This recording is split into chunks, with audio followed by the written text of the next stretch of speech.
الأنبياء والمرسلين محمد خاتم النبيين وعلى آله وصحبه أجمعين أما بعد فأعوذ بالله السميع العليم من الشيطان الرجيم بسم الله الرحمن الرحيم قل أبالله وآياته ورسوله كنتم تستهزئون قد كفرتم بعد إيمانكم۔ تمام قسم کی تعریفات وحدہ لا شریک خالق کائنات مالک ارض و سما کے لیے ہے۔ لاکھوں کروڑوں درود و سلام ہو تمام انبیاء کرام علیہم الصلوۃ والسلام پر عموماً اور خصوصاً ہمارے آخری نبی جناب محمد رسول اللہ صلی اللہ علیہ وسلم پر۔ معزز سامعین، میں نے پچھلے درس میں آپ لوگوں کے سامنے نواقض اسلام کا 5واں ناقض بیان کیا تھا۔ آج ہم انشاءاللہ چھٹا ناقض آپ کے سامنے بیان کریں گے۔ اللہ تعالیٰ سے دعا ہے کہ اللہ تعالیٰ مجھے حق بیان کرنے اور ہم سب کو اس پر عمل کرنے کی توفیق عطا فرمائے، آمین۔ اس سے پہلے 5 نواقض آپ کے سامنے بیان کیے گئے تھے۔ سب سے پہلا ناقض تھا کہ اللہ کے ساتھ کسی کو شریک نہ ٹھہرایا جائے۔ اگر کوئی شریک ٹھہراتا ہے تو وہ مسلمان نہیں رہتا۔ دوسرا ناقض تھا کہ جب بھی ہم اللہ سے دعا کریں تو ہم اپنے درمیان اور اللہ کے درمیان کسی کو وسیلہ نہ بنائیں یا اس سے ہم شفاعت طلب نہ کریں اللہ کے علاوہ۔ اگر کوئی ایسا کرتا ہے تو وہ بھی اسلام سے خارج ہو جاتا ہے۔ تیسرا ناقض یہ بیان کیا گیا تھا کہ اگر کوئی مسلمان مشرکوں کو، جو اللہ کے ساتھ دوسرے کو شریک ٹھہراتا ہے، مشرکوں کو کافر نہیں سمجھتا ہے یا پھر اس کے مذہب میں یعنی اس سے مشرک ہونے میں شک کرتا ہے، یا تو پھر وہ جو شرک کر رہا ہے اللہ کے ساتھ اس شرک کرنے کو صحیح سمجھتا ہے تو وہ بھی اسلام سے خارج ہو جاتا ہے۔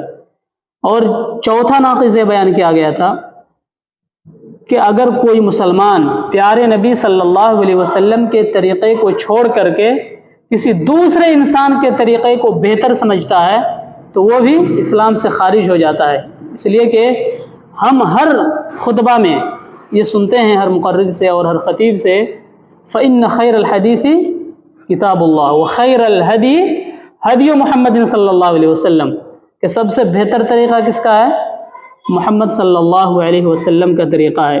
اور 5واں ناقض آپ کے سامنے یہ بیان کیا گیا تھا، من ابغض شيئا مما جاء به رسول اللہ صلی اللہ علیہ وسلم ولو عمل به كفر، کہ اگر کوئی انسان پیارے نبی صلی اللہ علیہ وسلم کی جو شریعت ہے اس شریعت میں سے کسی چیز کو انکار کر دے، پورا نہیں بلکہ بعض پر ایمان لاتا ہے اور بعض چیز کو انکار کر دیتا ہے، تو اگرچہ وہ جس پر ایمان لے کر کے آیا ہے اس پر عمل کرتا ہے، عمل کرنے کے باوجود بھی وہ کافر ہو جائے گا۔ کیوں؟ اس لیے کہ اس نے بعض چیزوں کا انکار کیا اور بعض چیزوں کو اپنایا۔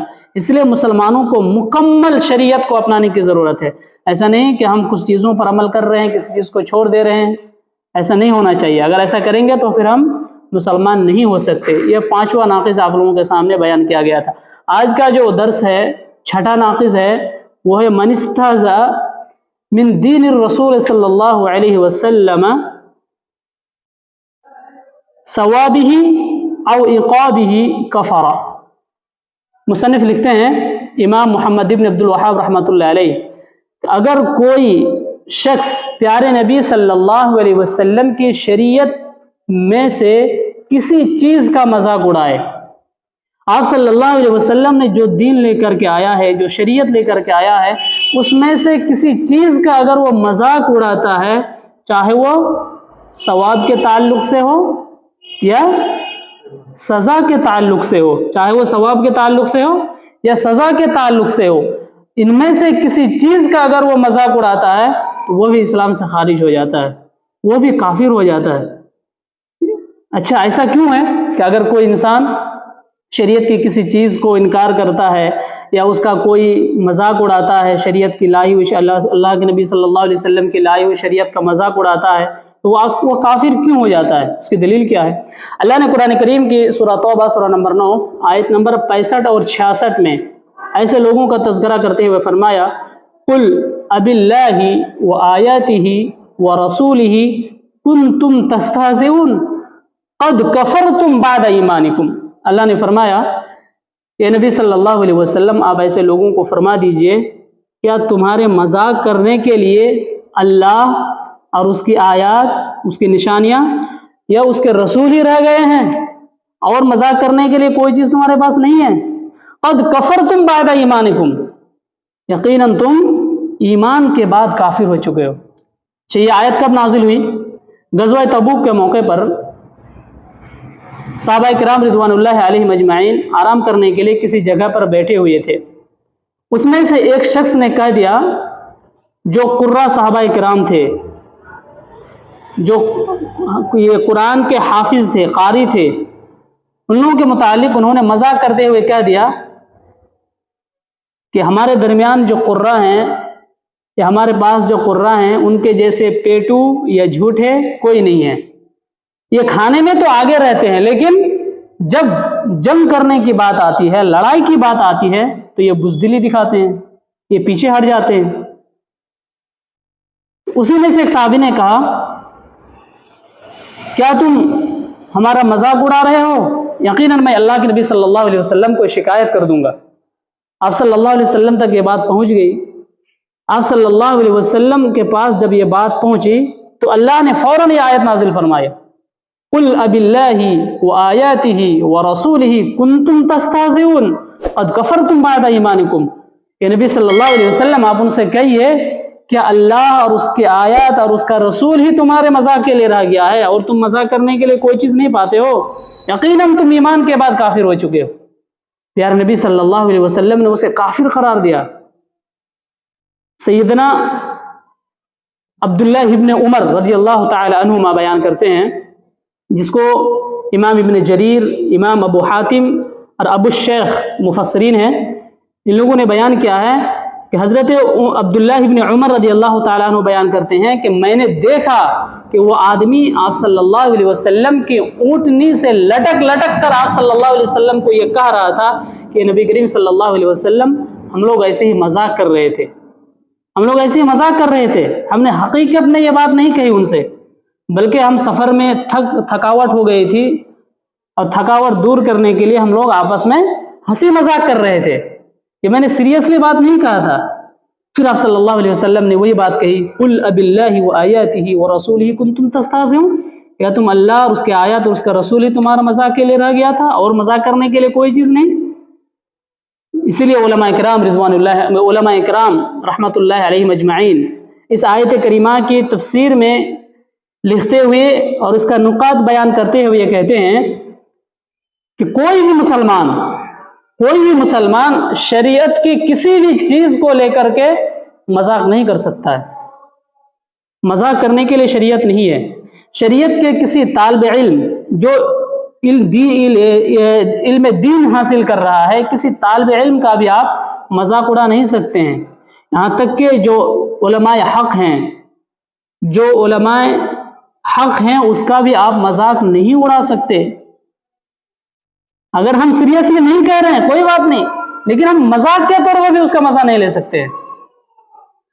اگر ہم ایسا کریں گے تو پھر کافر قرار دیے جائیں گے اللہ رب العالمین کی اس آیت کی روشنی میں۔ اسی طریقے سے اگر کوئی مسلمان داڑھی رکھتا ہے اور کوئی دوسرا مسلمان مذاق کے طور پر اس کے داڑھی کا مزہ اڑا رہا ہے یا اس کی طرف اشارہ کرتے ہوئے اس کا مزہ لے رہا ہے تو وہ شخص بھی کافر ہو جاتا ہے۔ اس لیے ہم تمام لوگوں کو چاہیے کہ ہم ایسی تمام چیزوں سے ہم باز رہیں، اور جب بھی ہم کو مذاق کرنا ہو تو ہم دین کی چیزوں کو لے کر کے مذاق نہ کریں۔ یہ اسلام نے جسے شریعت قرار دیا ہے، ایسے بہت سارے لوگ سود سے دور رہتے ہیں جو اسلام میں حرام ہے، لیکن اب بہت سارے لوگ ایسے بھی ہیں مسلمانوں میں کہ اس کا مذاق اڑانے کے لیے اس کی طرف لوگ اشارہ کرتے ہیں کہ دیکھو یہ سود نہیں لے گا، یہ سود سے بچا رہتا ہے، کتنا بڑا متقی ہے، کتنا بڑا پرہیزگار ہے۔ ایسا بہت کہنے والے آپ کو مل جائیں گے۔ تو ایسا کہنا بھی صحیح نہیں ہے اسلام کی نظر میں۔ اگر کوئی ایسا کہہ رہا ہے تو وہ بھی کافر ہو جائے گا۔ امام محمد ابن عبد الوہاب نے احکام المرتد میں اور شیخ احمد بن عتیق رحمۃ اللہ علیہ، ان دونوں نے اپنی کتاب میں احکام الارتاد کو بیان کرتے ہوئے اس کو بیان کیا ہے کہ مذاق اڑانے کی دو قسمیں ہوتی ہیں۔ انسان جو آپس میں مذاق اڑاتا ہے اس کے دو اقسام ہیں۔ ایک ہوتا ہے ظاہری طور پر، واضح طور پر مذاق اڑانا، جیسا کہ آپ کے سامنے ابھی بیان کیا گیا کہ وہ آدمی اللہ کے رسول صلی اللہ علیہ وسلم کے پاس آ کر کے گر رہا اور کہا کہ میں مذاق کر رہا تھا ایسے ہی. تو اللہ کے رسول نے کیا جواب دیا کہ اللہ اور اس کے رسول یا اس کے آیات ہی تمہارے مذاق کے لیے رہ گئے تھے. یہ واضح طور پر ایک مذاق ہوتا ہے. اور ایک ہوتا ہے اشارتاً اور کنایتاً. بہت سے لوگ اشارہ کرتے ہیں نا، یہ دیکھو وہ آدمی دیکھو ایسے، کوئی ہاتھ سے اشارہ کرتا ہے، کوئی آنکھ سے اشارہ کرتا ہے. تو اشارتاً اور کنایتاً بھی ہم مذاق نہیں کر سکتے ہیں شریعت کو لے کر کے، یا شریعت کی کسی بھی چیز کو لے کر کے ہم اشارتاً بھی مذاق نہیں اڑا سکتے. ہم کسی کی طرف یہ اشارہ نہیں کر سکتے ہیں کہ دیکھو یہ کتنا بڑا متقی ہے، کتنا بڑا پرہیزگار ہے، یہ کتنی لمبی داڑھی رکھی ہوئی ہے. یہ تمام کی تمام چیزیں یہ شریعت سے تعلق رکھتی ہیں. کس کے اندر کتنا پرہیزگاری ہے، کون کتنا اللہ سے خوف کھاتا ہے، کون کتنا اللہ سے ڈرتا ہے، ہم اس کے بارے میں نہیں پتہ کر سکتے. یہ باطنی چیز ہے.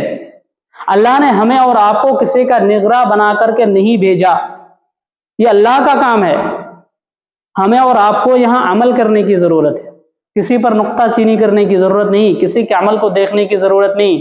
ہاں، اگر آپ کو شریعت کا علم ہے اور اگر وہ عبادات میں یا معاملات میں کوئی غلطی کر رہا ہے تو آپ اسے تنبیہ کر سکتے ہیں یا اسے سکھا سکتے ہیں، لیکن آپ مذاق نہیں اڑا سکتے. اب اس کا مذاق ہرگز نہیں اڑا سکتے.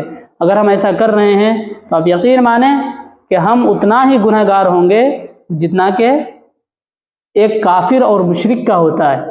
اس لیے ہم تمام لوگوں کو چاہیے کہ ہم شریعت کی تمام چیزوں سے مذاق کرنے سے بچیں، اور ہم شریعت کی کسی بھی چیز کو لے کر کے ہم مذاق نہ بنائیں. اگر کوئی شخص ایسا کرتا ہے تو وہ اسلام سے خارج ہو جاتا ہے، اور اس کا بہت بڑا گناہ ہے. اللہ رب العالمین نے قرآن کریم کی 30ویں پارے کے اندر سورہ مطففین میں ایسے لوگوں کا تذکرہ کرتے ہوئے فرمایا کہ کیا ایسے لوگ جو گنہگار ہیں وہ مومنوں کو لے کر کے ہنسی مذاق کرتے ہیں، وہ مومنوں کا کھراٹا اڑاتے ہیں؟ کیا ان کو میں نے نگراں بنا کر کے بھیجا ہے؟ کیا ایسے لوگوں کو میں نے نگراں بنا کر کے بھیجا ہے جو کسی دوسرے کا مذاق اڑا رہے ہیں؟ کیا مومنوں کا مذاق اڑا رہے ہیں؟ یقیناً ایسے لوگ بڑے ظالم ہیں، بڑے ظالم ہیں. ظالم کا اللہ نے، اور ایسے لوگوں کا کہاں ٹھکانہ ہے؟ اللہ نے کہا کہ ایسے لوگ جہنم میں جائیں گے. کس کے ساتھ؟ کافروں کے ساتھ جہنم میں جائیں گے ایسے لوگ. اسی لیے ہم تمام لوگوں کو چاہیے کہ ہم دین کے معاملات میں، دین کے شریعت کی جتنی بھی چیزیں ہیں، ایسی چیزوں میں ہم سنجیدگی سے برتیں اور اس کو ہم ہنسی مذاق نہ بنائیں. اللہ رب العالمین سے دعا ہے اللہ رب العالمین ہم تمام لوگوں کو اپنے اعمال کا جائزہ لینے کی توفیق عطا فرمائیں، اور اللہ رب العالمین ہمیں آپس میں مل جل کر رہنے اور محبت بانٹنے کی توفیق عطا فرمائیں. اللہ رب العالمین ہمیں شریعت مطہرہ پر عمل کرنے کی توفیق عطا فرمائے. آمین. وآخر دعوانا الحمد للہ رب العالمین. السلام علیکم ورحمۃ اللہ وبرکاتہ.